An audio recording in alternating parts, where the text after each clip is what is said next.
തേങ്ങ ഇട്ട് പൊട്ടുമെന്ന് ഒരു പ്രതീക്ഷയില്ല. ആയുധം വെച്ചില്ല കളിയാണ്. ഇത് ഖിലാഫത്ത് കാലത്തുള്ള ചിരവിയാണ്. എങ്ങനെ മലപ്പുറം ആയതുകൊണ്ട് ഇക്കാലത്തിട്ട് ഭയങ്കര ട്രോളല്. ഹായ് ഫ്രണ്ട്സ്, എല്ലാവർക്കും ഫുഡ് ഹോളിഡേസിന്റെ പുതിയ എപ്പിസോഡിലേക്ക് സ്വാഗതം. അപ്പോൾ ഇന്നൊരു പുതിയ വെറൈറ്റി റെസിപ്പി ആയിട്ടാണ് വന്നിട്ടുള്ളത്. ബനാന ബർഫി ഒരു സ്വീറ്റ് ആണ്. ഡെസേർട്ട് സൈഡ് ഡിഷ് ഒക്കെ ആയിട്ട് നമുക്ക് യൂസ് ചെയ്യാം. ഞങ്ങളുടെ വീഡിയോ ആദ്യമായിട്ടാണ് കാണുന്നതെങ്കിൽ ഞങ്ങളെ ചാനൽ സബ്സ്ക്രൈബ് ചെയ്യുക, ലൈക്ക് ചെയ്യുക, ഷെയർ ചെയ്യുക. സംഭവം വളരെ സിമ്പിളാണ്. അധികം ഒന്നും കുക്കിംഗ് ടൈം ഒന്നുമില്ല. നമുക്ക് തേങ്ങാപ്പഴം, അതുപോലെ തന്നെ ഡെക്കറേറ്റ് ചെയ്യാൻ കുറച്ച് നട്ട്സ്, അത് മതി. വീട്ടിലുള്ളപ്പോൾ പെട്ടെന്ന് ഉണ്ടാക്കാൻ പറ്റുന്ന ഒരു റെസിപ്പിയാണ്. അപ്പൊ നമുക്ക് റെസിപ്പിയിലോട്ട് കിടക്കാം. അപ്പൊ 2 ദിവസം മുമ്പ് വരെ തേങ്ങ ഇട്ടിരുന്നു. അന്ന് കുറച്ച് തേങ്ങ പൊറക്കണ്ട പറഞ്ഞു ഇവിടെ തന്നെ വെച്ചിരുന്നു. ഇനി അതൊക്കെ എടുത്തിട്ട് നമുക്ക് പോയി പൊളിച്ചെടുക്കാം. അയ്യോ, അന്ന് തന്നെ ഒരുപാട് പൊറക്കാൻ പറഞ്ഞാൽ മതി. ഞാൻ ഉണ്ടല്ലോ, അന്ന് അവിടെ ഉണ്ട്.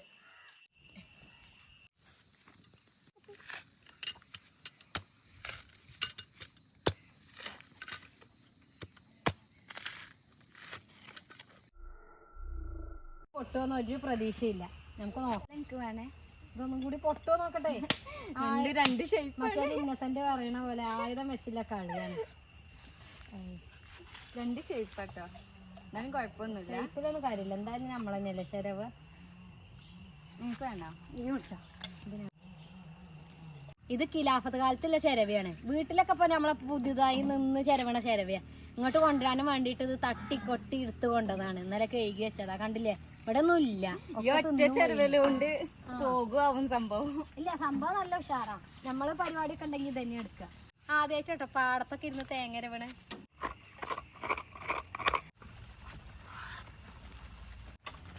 ഇത് എത്ര കിലോ ഉണ്ടാവും? 2.5 കിലോ വാങ്ങിച്ചിരുന്നു. ഇപ്പൊ 2 നമ്മള് കഴിച്ചില്ലേ. ഇപ്പൊ 2 കിലോ ഏകദേശം 2 കിലോ. അപ്പൊ 2 കിലോ വരുമ്പോ ശരിക്കും നന്നായിട്ട് തേങ്ങ വേണം. ഒരു 4 തേങ്ങ വേണം. നല്ല തേങ്ങ മെയിൻ. എന്നിട്ട് പിന്നെ അത് ഒരു നമ്മുടെ ചെറുനാരങ്ങ നീരിലൊന്ന് ചെറുതായിട്ട് അരിഞ്ഞിട്ട് സോക്ക് ചെയ്യല്ലോ, ജസ്റ്റ് ഒന്ന് മിക്സ് ചെയ്ത് വെക്കുക. കുറച്ച് ഉപ്പിട്ട് ഒരു നുള്ളു, ഒരു പിഞ്ച്. എന്നിട്ട് പിന്നെ നമുക്ക് ജസ്റ്റ് ഒന്ന് തേങ്ങ ഒന്ന് വറുക്കുക. അതിലേക്ക് പഞ്ചസാരയും ഏലക്കും കൂടി പൊടിച്ച് ചേർക്കുക. ഇത് അരിഞ്ഞ് ശരിയാക്കും. ഞാൻ അപ്പോഴേക്കും തേങ്ങ എന്തായാലും പകുതി ചിരവി പോകുന്നതല്ലേ. തേങ്ങ ചിരകാണ്. മീമ അവിടെ പായം അരിഞ്ഞ് വെക്കുന്നുണ്ട്. അപ്പോഴേക്കും ഞാൻ തേങ്ങ ചിരക എഴുതി. അപ്പൊ ചിരവനെ പറ്റി മീമ പറഞ്ഞില്ല. അടിപൊളി ചിരവിയാണ്. പുരാതന കാലത്തുള്ളതാണ് തോന്നുന്നു. അപ്പൊ ഞാൻ തേങ്ങ ചിരവി അങ്ങോട്ട് വരികയാണ് ഫുള്ളാക്കി. മഴ ആയതുകൊണ്ട് പുറത്തുനിന്നൊന്നും കഴിയണില്ല. അപ്പൊ ആ പഴം മൊത്തത്തിൽ അരിഞ്ഞു. ഇനി നാരങ്ങ നീര്, ഒരു ചെറുനാരങ്ങന്റെ നീര് ഒഴിക്കാണ്ട് കുറച്ച് ഉപ്പ് അതും കൂടി ചേർത്തിട്ട് നമുക്കിത് ഒന്ന് മിക്സ് ചെയ്ത് വെക്കാം. ഇതൊക്കെ നമ്മൾ നെയ്യൊന്നും യൂസ് ചെയ്യൂല. ജസ്റ്റ് തേങ്ങ ഇടുക. എന്നിട്ട് തേങ്ങ ഒന്നും ഇങ്ങോട്ട് വറവാകുമ്പോഴേക്ക് അതില ഞാൻ വറുത്ത് വെച്ച പഞ്ചസാര അല്ല അത് വേണം. ഇങ്ങനെ ഇടല്ലേ. അപ്പൊ ഇനി തേങ്ങ ഇട്ട് കൊടുക്കുകയാണ്. ഒരു ഏകദേശം 4 തേങ്ങ എടുത്തിട്ടുണ്ടെങ്കിലും മൂത്തിട്ടില്ലായിരുന്നു. ഒരു 3 തേങ്ങന്റെ ഒക്കെ ഉള്ളൂ. ഇതിങ്ങനെ വറുക്കാം. നമുക്കൊന്ന് ഒന്നും ചേർക്കണ്ട. ശരിക്കും ഇത് വീട്ടിലൊക്കെ ആണെങ്കിൽ മൊരിയാണോ? കുറച്ചൊക്കെ നോൺ സ്റ്റിക്ക് പാനിലാണ് ശരിക്കും ഇത് ഉണ്ടാക്കുക. അപ്പൊ ആകുമ്പോ സ്റ്റിക്ക് ആവില്ല. ഇത് ചിലപ്പോൾ അടി പിടിക്കാൻ ചാൻസ്. അതുകൊണ്ടാണ് ഇങ്ങനെ ഇളക്കിക്കൊണ്ടിരിക്കണം. ഇല്ല, ഇത് ഒരു നമുക്ക് ഇതിക്ക് ഏലക്കപ്പൊടി പഞ്ചസാരയും കൂടി പൊടിച്ച് വെച്ചിട്ടുണ്ട്. എത്ര ഉണ്ടാവും? ഏത് അത് മധുരമൊക്കെ നമുക്ക് ഓരോ ഇഷ്ടം ഉണ്ടാവില്ലേ, ടേസ്റ്റിനനുസരിച്ചാണ് ചേർക്കുക. ഇത് നമ്മുടെ വീട്ടിൽ നിന്ന് ഏലക്കയും പഞ്ചസാരയും കൂടി പൊടിച്ചതാണ്. കാരണം ഏലക്കൻ്റെ ഫ്ലേവർ പൊതുവെ എല്ലാത്തിലും നല്ല രസമാണ്. അതുകൊണ്ട് ഏലക്കയും ഒരു 4-5 ഏലക്ക, ആ ഒരു ഫ്ലേവറിന് വേണ്ടി മാത്രം ഏലക്ക എടുത്തിട്ടുള്ളൂ. പഴത്തിലൊക്കെ നല്ല ടേസ്റ്റ് ആവും ഏലക്ക. ജസ്റ്റ് ആ ഒരു സ്മെല്ലിനും വേണ്ടി നമുക്ക് ഇത് ചേർക്കാം. അപ്പൊ ഇതിന് നന്നായിട്ട് ഇളക്കിക്കോട്ടോ. ചിലപ്പോൾ ഇത് തന്നെ ഉണ്ടാവും മധുരത്തിനും വേണ്ടത്. പൊടിക്കണത് എന്തിനാ വെച്ചാൽ പൊടിച്ചിട്ടില്ലെങ്കിൽ ഇത് കട്ട കുത്തി നിൽക്കും. മധുരം നന്നായിട്ടുണ്ട്. ഒരു കപ്പിലധികം ഉണ്ട് അല്ലേ. ബ്രൗൺ ആയി തുടങ്ങി. സ്മെല്ലും വരുന്നുണ്ട് കേട്ടോ ഏലക്കയുടെ. ഏലക്ക ചേർത്താൽ അതിന് വേറെ സ്മെല്ല. നല്ല സ്മെല്ല് വരുന്നുണ്ട് ഇപ്പൊ. മധുരം ലേശം മധുരം കുറച്ച് കുറവുണ്ട്. കാരണം മധുരമുള്ള പലഹാരത്തിന് മധുരം മുന്നിട്ട് നിൽക്കണം. പായസത്തിൽ മധുരം കുറവായാൽ ഒരു ഗുമ്മിട്ടില്ലല്ലോ, അതേപോലെയാണ്. ഇനി നമുക്ക് പായം ചേർക്കാം. നേരത്തെ അരിഞ്ഞ് വെച്ചിട്ടുണ്ടായിരുന്നു 2 കിലോളം പായുണ്ട്. അതിക്ക് ചെറുനാരങ്ങയും ഒരു പിഞ്ച് ഉപ്പും ഒറ്റ ഉപ്പും കൂടി ചേർത്ത് ഒന്ന് കുഴച്ച് വെച്ചു. ഇനിയിപ്പോൾ റീന് ഉപ്പ് ഇടും കേട്ടോ. ഇത്ര പണിയുള്ളൂ പരിപാടിക്ക്. കുക്കിംഗ് ടൈമൊന്നും അധികം വേണ്ട. നമുക്ക് തേങ്ങ കുറച്ച് ചിരവി വെച്ചിട്ടുണ്ടെങ്കിൽ ആർക്കും ഉണ്ടാക്കാം. ഇതിങ്ങനെ വേണമെങ്കിലും കുട്ടികൾക്ക് കൊടുക്കാം. നെയ്യിൽ വാട്ടി നല്ല ഹെൽത്തി ആയിക്കാറ്. പക്ഷെ ഇതിൽ നെയ്യ് തൊടിയിപ്പിക്കുന്നില്ല കേട്ടോ, വേണ്ടവർക്ക് ചേർക്കാം. ഇത് നെയ്യൊന്നും ഇല്ലാത്ത പരിപാടിയാണ്. ഇനി ഇതൊന്ന് അലിഞ്ഞു വരണം.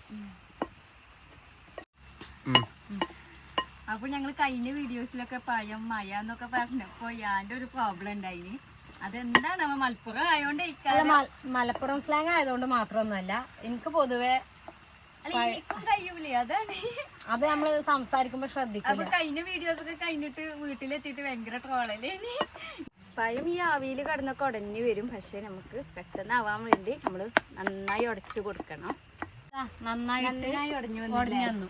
ഈ ഉടയാത്തത് 1-2 പായ അതിലുണ്ടായിരുന്നു, ഇതല്ലാതെ ഉടയാത്ത കണ്ടില്ലേ, ഒരു ഓറഞ്ച് പച്ചപ്പഴം.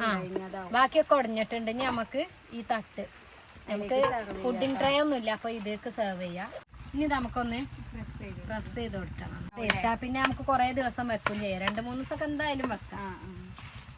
പുറത്താണെങ്കിൽ പിന്നെ തേങ്ങട്ട സാധനല്ലേ, അധികമൊന്നും. നല്ല ഭംഗിയുണ്ട് ആ വൈറ്റും യെല്ലോ ഒക്കെ കാണുമ്പോ. സിമ്പിളായിട്ട് ഉണ്ടാക്കാം. എടുക്കാം.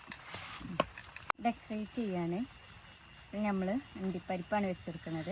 കാണാനൊരു ഭംഗിക്ക് വേണ്ടി നമ്മൾ പഞ്ചസാര പൊടിച്ചതിലേക്ക് ഇങ്ങനെ വിതർത്തി കൊടുക്കാണ്. നല്ല ഭംഗിയായിക്കാരാ. മഞ്ഞന്റെ ബർഫി ഉണ്ടല്ലോ, ഫ്രിഡ്ജിൽ വെച്ചിട്ടാണ് കഴിക്കുക. നന്നായിട്ട് തണുപ്പിച്ചിട്ട് ഫ്രിഡ്ജിൽ വെക്കാൻ വയ്യല്ലോ. അല്ല, വെക്കാൻ വയ്യായിട്ടല്ല, ഇവിടെ ഇല്ലല്ലോ. അപ്പൊ നിങ്ങൾ ഉണ്ടാക്കി നോക്കുകയാണെങ്കിൽ ഇത് ഒരു 2-3 മണിക്കൂർ ഫ്രിഡ്ജിൽ ചെയ്യാൻ വെച്ചിട്ട് കഴിച്ചു നോക്കാം കേട്ടോ. അപ്പൊ എല്ലാരും ട്രൈ ചെയ്ത് നോക്കണം. ഇതിനിപ്പോ സിമ്പിൾ പരിപാടിയാണ്, കുട്ടികൾക്കൊക്കെ ഇഷ്ടാവും. ആ തേങ്ങയും പായും ഒന്ന് വാടി വരേണ്ട ടൈമുള്ളൂ. നല്ല ആ ഷേപ്പിന് ഇങ്ങോട്ട് കിട്ടും. നമുക്ക് അതിനുള്ളത് ഇല്ലാത്തതുകൊണ്ടാണ്. അപ്പൊ നിങ്ങൾ അങ്ങനെ ചെയ്ത് നോക്കണം കേട്ടോ. വീട്ടിൽ നിന്ന് ട്രൈ ചെയ്യുന്നവരാണെങ്കിൽ നമുക്കൊന്ന് ടേസ്റ്റ് ചെയ്ത് നോക്കാം. ശരിക്കും കേക്ക് പോലെ കിട്ടും. ഇത് നല്ല കട്ടിയായിട്ട് നല്ല ടേസ്റ്റാണ്. Super taste. അപ്പം വീട്ടിലുണ്ടാക്കിയാലും നന്നായിട്ട് കഴിക്കും. അതേപോലെ തന്നെ എൻ്റെ ഇവിടുത്തെ ഉമ്മാക്കും നല്ല ഇഷ്ടമാണിത്. എല്ലാവരും ഒന്ന് ട്രൈ ചെയ്യണം. ആ നട്ട്സിൻ്റെ ഒക്കെ ഇതും ആ ചുവയൊക്കെ വന്നിട്ട് നല്ല ടേസ്റ്റ് ഉണ്ട്. അപ്പൊ എല്ലാവരും ട്രൈ ചെയ്ത് നോക്കണം. അങ്ങനെ കുട്ടികൾക്കൊക്കെ പഴം കഴിക്കാൻ ഭയങ്കര മടിയാണ്. അപ്പൊ ഇങ്ങനെ എന്താ ഉണ്ടാക്കി കൊടുത്താൽ അവർ എന്തായാലും കഴിക്കും. എങ്ങനെയും പഴമൊക്കെ നമുക്ക് എത്തിച്ചു കൊടുക്കാം അവരുടെ വയറ്റിക്ക്. ഒന്ന് തണുപ്പിച്ച് കഴിക്കണം എന്നുള്ള അല്ലേ, അതാണ് അതിന്റെ കറക്റ്റ്. കുറച്ച് ചൂടോടെയാണ് കഴിക്കണം, എന്നാലും കുഴപ്പമൊന്നുമില്ല. പക്ഷെ തണുപ്പിച്ച് കഴിക്കണതാണ് ഒന്നും കൂടി ബെറ്റർ. നമ്മളിവിടെ കുറച്ച് കുട്ടികളൊക്കെ ഉണ്ട്, അവർക്കൊക്കെ കൊടുക്കാം, എല്ലാവർക്കും സെർവ് ചെയ്യാൻ.